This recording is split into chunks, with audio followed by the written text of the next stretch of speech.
Hi, it's Jillian. Oh my God, my hair is fuzzy. Ah. It's been pretty crazy. The frequency's been pretty freaking crazy. I'm just taking a moment here just to give you just a brief synopsis the last couple of days, because I'm sure you want to know, what it's been like with all these, with the storm the way it is, which is bringing up the frequencies, causing then biodiversity to react. And that's why they're also projecting a triple-demic, because the frequencies are insane. It's like it's warm, but it's cold. I mean, I can go outside and I'm bundled up relatively okay, nothing crazy. I'm not wearing like a major overcoat, but I have, 2 sweaters on and a short sleeve shirt, and then some fuzzy pajamas with my snow boots, and I'll go out there with my dog at 3 a.m. and it's not that bad. It's not, unmanageable. And so it's not even really that cold to me. I know a couple years ago, back in 2018, 2019, maybe even 2017, how cold it was when it was -11. I'm like the coldest I've ever been, where I'm like shivering, even taking a shower. And now I haven't shivered like that in the last few years. And so my dog, she definitely felt the frequencies. They were pretty intense. And what you do is you keep up with the energy. You have to keep feeding the energy. Any type of energetic response, as far as a symptom or anything coming from the body, you have to keep feeding it. You have to keep feeding it. And watching her body change shape during this process is pretty remarkable. It's like watching things happen in real time. I'll say this, that the other night, I think Thursday night, it was so energetic that, all night long she was pooping everywhere, like spray pooping, explosive diarrhea everywhere. And other people have experienced that too with their cats or something else. Animals don't survive, or they go downhill even faster. But no, her body was able to process the food that I gave her the night before, because the night before I was power feeding her. And so you can say like, oh, you're power feeding her and then she couldn't handle the stuff, and so she spray pooped everywhere. Not necessarily. Okay, you could be hitting pockets of infection within your alimentary canal, and the frequencies just bring up all the infection and then allow the body to push everything through. Because it wasn't yellow, it wasn't red, it was just brown poop. I mean, it was foul smelling, but hey, I'd rather her spray poop everywhere than hold it inside and have it turn into something that will work against her and destroy her. And so that's what an open system is. When you allow the things that are poisonous within you, you allow the excess material within you to be released. Okay, and I didn't have to do anything. It was just the frequencies at night, which are pretty insane. And it has her moving herself to get things pushed through, and then the body does release it. And even if it's inopportune to you, it has to be done. Not everything is on a scheduled basis, though now she's on more of a scheduled basis, because she doesn't pee anywhere unless I don't take her out fast enough. But no, she has been telling me the last couple of days she has to pee, and she'll get off the bed, walk around back and forth, and then I'm like, okay, you have to go pee. So we go downstairs. She has enough conditioning to hold it in, to then when I put her on the leash, because it's too windy outside and I don't want to run her off, on the deck and end up slipping and falling off. And so she ends up peeing outside, and it's great. And so it's like, it now is just keeping up with the mass that's on her belly, which is now getting softer. Now you're seeing the layers. So when the mass is like hard on the outside, and it had like a thin skin between the air, or between the outside and between that mass, is a thin skin. And you're like, oh my gosh. And now you're feeling it. It's getting spongy on the outside. It's becoming part of her. I mean, it's still there, yes, but it's becoming soft and spongy. And so you have to keep up with those things, those entities inside of you, and you have to keep feeding it. Okay? And sometimes when things happen, like, explosive diarrhea or different energetic symptoms, you have so much genetic predisposed issues in your genetic line that have to be expressed. And they were held back by surgeries. They were held back by anti-inflammatories. They were held back by so many remedies out there for dogs and for people, that people never get to experience evolutionary sparks of life. And so they hold that energy within them. And then when the frequencies change, things explode, and there's nowhere for those things to go, because what people do, they close up their system.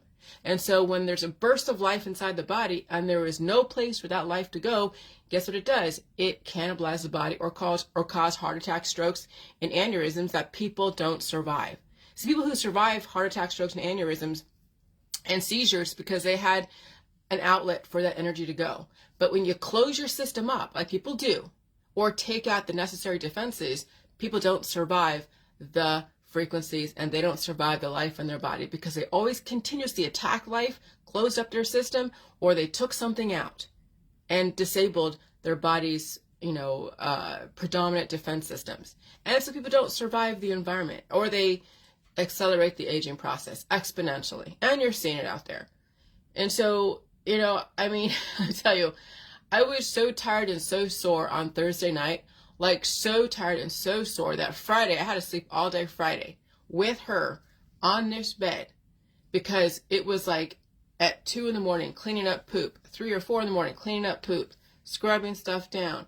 I mean, my husband had to help her, do stuff because it was energetic. No, it's not pretty. It's not fun. People suffer when they watch things, go through things they're not familiar with or understand. And so then how they absolve their own guilt and absolve and destroy their own suffering or end their own suffering, they destroy something else because they don't want to watch it. See, it's not enough for people to just scroll by and just let things be. No, they have to actually go and end their own suffering by destroying something that's causing their suffering.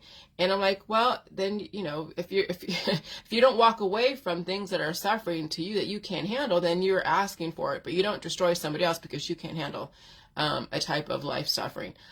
And I'm telling you, it's not like I'm doing anything to my dog to make her suffer. No, she has to deal with the life within her that was never dealt with before properly, that was always under attack with surgeries or remedies or any other type of anti-inflammatory. And so finally we have to turn shit around. If I'm going to save my dog from the medical and the holistic system, I can't repeat the same mistakes and expect a different result.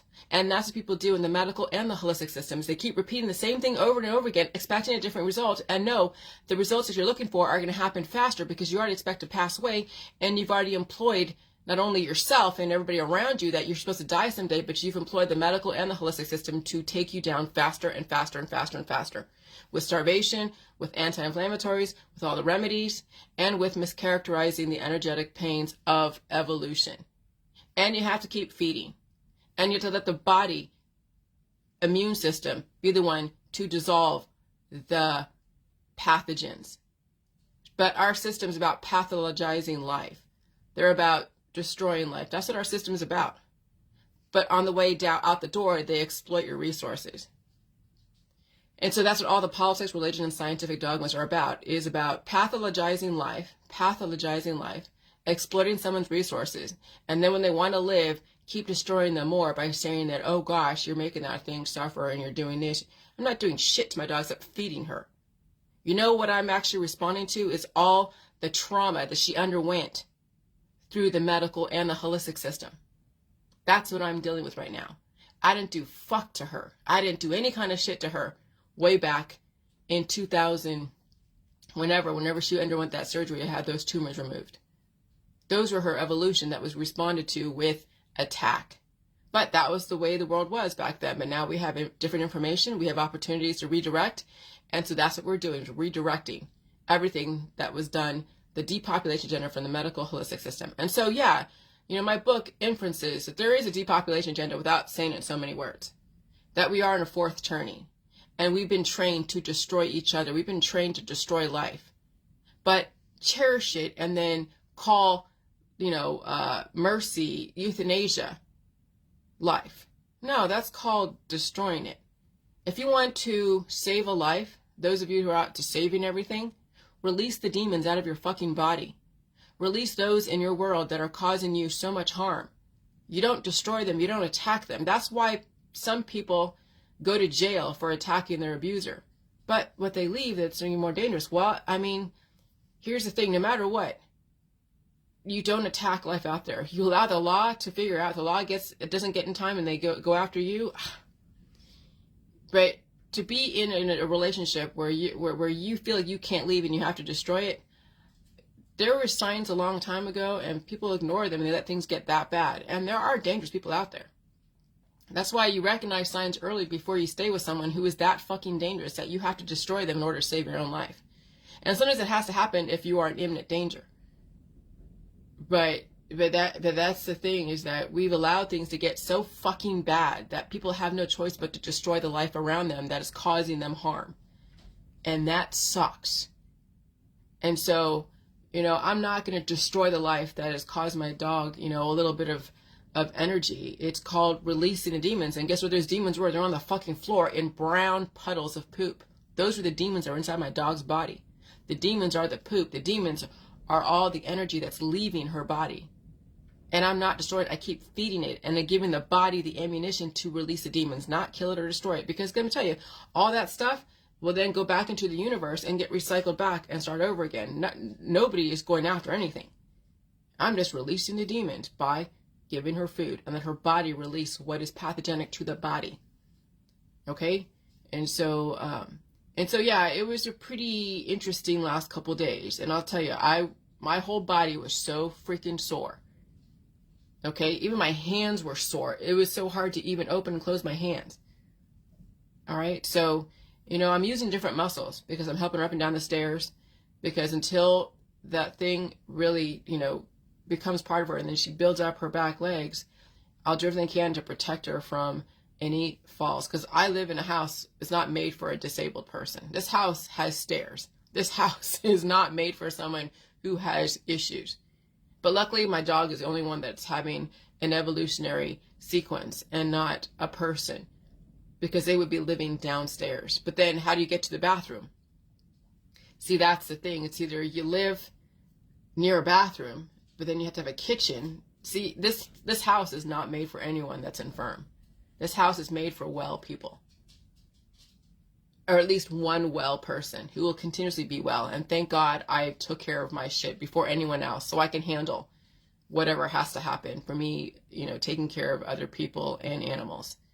But that's what I'm saying. Take care of yourself first. Save yourself first, because I'm telling you, people are going to be going downhill exponentially in this environment. And luckily, my husband is built like a brick shit house, and he's a type O. Thank gosh. He can handle pain. I mean, he'll go through the aging process unless he figures out how to pull out the programming, but I'll let him figure that one out. But yeah, we're in some aggressive energy, and these frequencies are no joke. And if the lights ever went out, we have a fireplace. I can handle the cold. Oh, let me tell you, I have enough body on me. I have enough substance. Okay, I have enough substance to handle the frequencies. Whether it's high heat or excessive amounts of cold, I can handle it. I mean, you'd think, my gosh, a girl coming from California, total skinny mini, part of the whole, arm candy shit from California, now living in a very brutal climate like Ohio right now. And I'm doing fine. If anything, I'm thriving in it. That's how amazing understanding facing evolution is. You can thrive in excessive extreme climates, because you've conditioned yourself to deal with the energetic pain of evolution without anyone putting their hands on you or taking a knife to you. That's how amazing the JJ world is that you don't have to depend on the medical or the holistic system or anyone else as far as your health and wellness. That you have what it takes as long as you keep feeding yourself and you're not afraid of food. That's how fucking powerful the JJ world is. Not just the JJ juice, because that will cure you and cure the little things inside of you and then destroy you. But actually facing the pain of release and facing the pain of regeneration and facing the pain of retention. And that is something that's individual. It's not something someone can do for you or do to you. You do it for yourself or you don't do it at all. All right, bye.